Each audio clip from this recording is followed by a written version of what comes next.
Un'anziana moglianese e un 36enne del San Donatese sono i due nuovi pazienti colpiti da West Nile e ricoverati al Cafoncello di Treviso. Bisogna subito dire che le condizioni di entrambi non preoccupano al punto che il veneziano è stato già dimesso. Per precauzione, il Dipartimento di Prevenzione ha consigliato interventi di disinfestazione nelle zone di residenza dei due pazienti.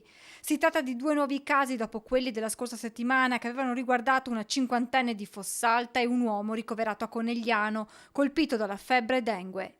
Purtroppo però in Veneto c'è da segnalare la prima vittima per la febbre del Nilo. Come fa sapere la regione, si tratta di un 79enne della provincia di Verona colpito dalla forma neuroinvasiva del virus.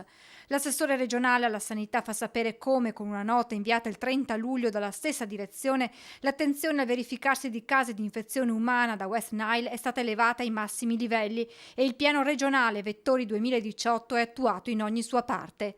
L'ultimo bollettino sulla sorveglianza delle arbovirosi alla data del 31 luglio indicava la conferma di 19 casi.